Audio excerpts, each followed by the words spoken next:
Hi, I'm Alex McCord and welcome to The Real Deal on thestir.com. We have got a lot to cover today, so grab yourself a beverage and sit down. Let's go. Thursday nights are currently TLC nights on television with the premiere of season 4 of Here Comes HoneyBooBoo, plus the Kate Plus 8 special.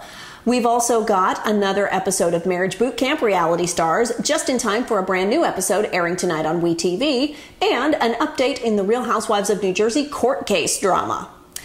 Well, last night, TLC stood for Terribly Loud Children. I kid. As I watched HoneyBooBoo and Kate Gosselin last night, I found something out. Are you ready? I found common ground between myself and Mama June and Kate Gosselin. Can you believe it? We will get to what that is in a moment. First, let's take HoneyBooBoo. Whoa! As many of you will remember, I had never seen a reality show ever prior to becoming a Real Housewife, and I only started watching other shows after all that nonsense was over.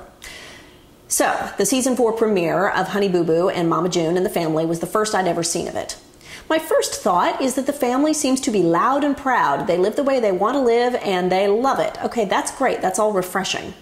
Next, Mama June and I do have something in common. Can you guess what it is? Well, we both love the Indian dish chicken tikka masala. In fact, I make it at home for Simon and the kids all the time. And if you check the YouTube notes below this video today, I have linked to my recipe.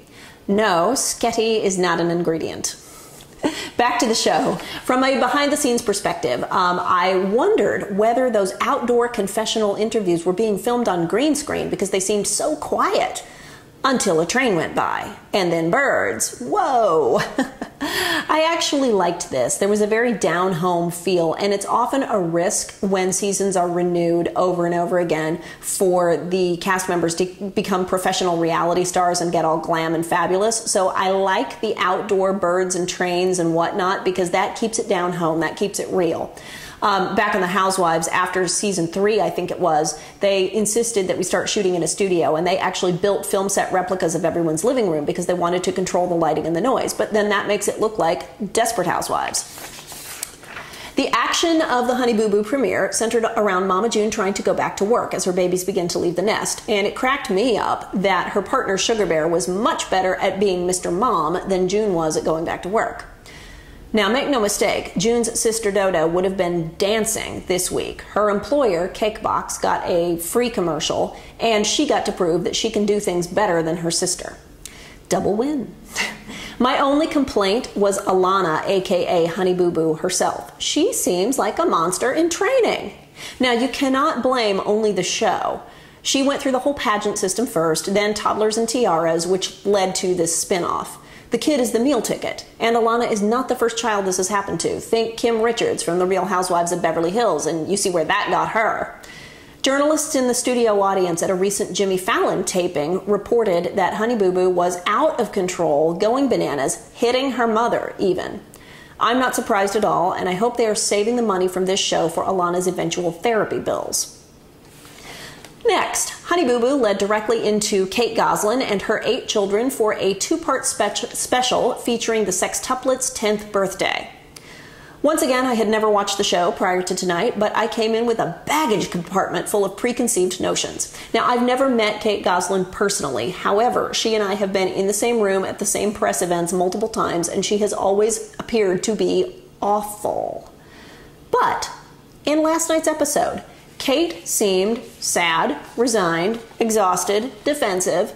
In other words, exactly what you'd expect from a woman trying to co-parent 8 children as a single mom.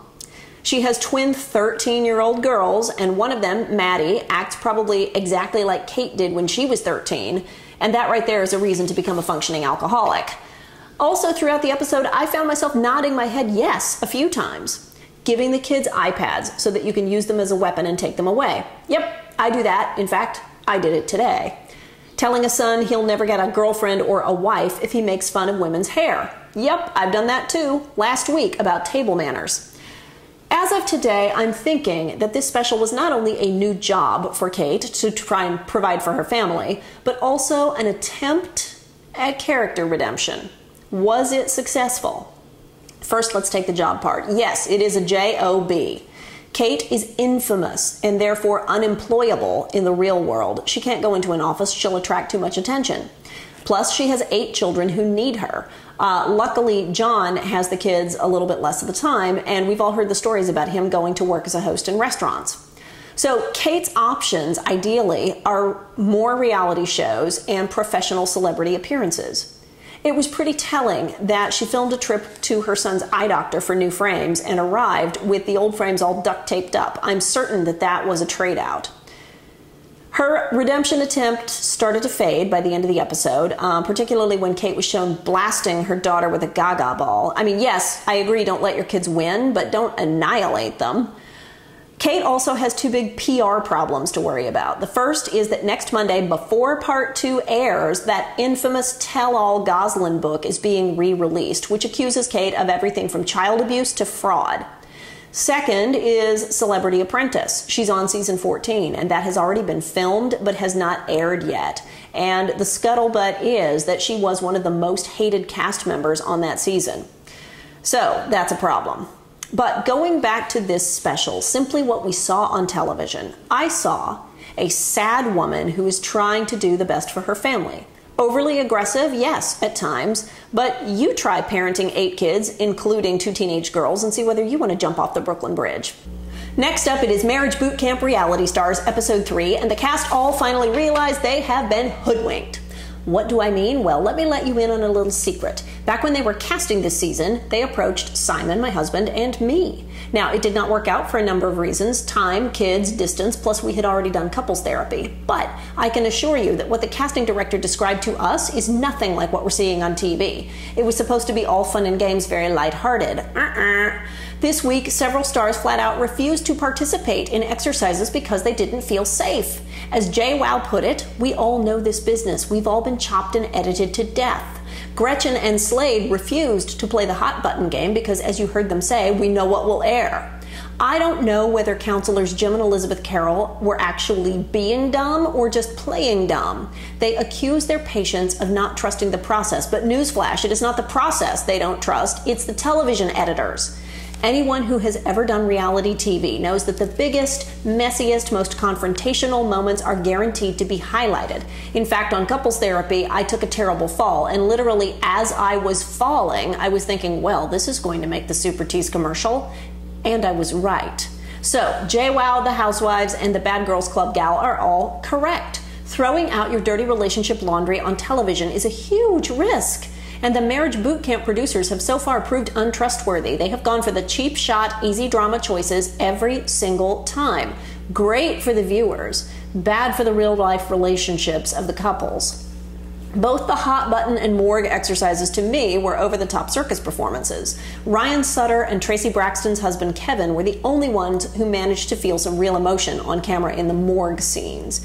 I can imagine that Slade, Tanisha, and JWoww clammed up because they couldn't feel, because the whole setup seems so fake. I mean, you want me to pretend my partner is dead when I can see them breathing and there's a camera right here and you're filming me?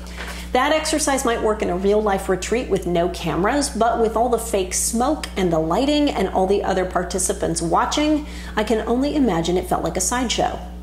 One thing I did love about the episode was Counselor Elizabeth talking Tracy Braxton out of leaving. Now, on every therapy show, at some point, somebody wants to leave and says, that's it, we're done. Tracy had had an argument with her husband about alcohol in the morning, and that was it, she was out of there. Elizabeth was able to go into Tracy's bedroom and have a conversation without cameras in their faces. But hang on, we saw it on television, so how did that work? Well, on 24/7 shows like these, there are cameras in the ceiling, in the walls, in the bedroom, everywhere but the bathroom, and usually there are microphones in the bathroom. We saw that conversation from an overhead ceiling camera. You mean there are cameras in the bedroom? Yes, there are. You simply learn not to change your clothes directly in front of the eye of the camera. And sometimes, when you get bored, you can run back and forth across the room and try to confuse the motion detectors. Am I speaking from experience? Yeah. Finally, Real Housewives of New Jersey court case update. We learned yesterday that the federal government has postponed Teresa and Joe Giudice's sentencing trial from July 8th to the end of September. Now, this has nothing to do with the unfortunate death of Joe Giudice's father earlier this week, and the federal government representative assured everyone that that was 100% a coincidence. I believe it because the federal government simply doesn't move that fast. So this would be good for the Giudices. It buys them a little time, but it's bad for Bravo. Here's what I think about that. Originally, if the sentencing had gone ahead for July 8th, Bravo would have gotten Teresa back for 5 days of press before the premiere of the new season on July 13th.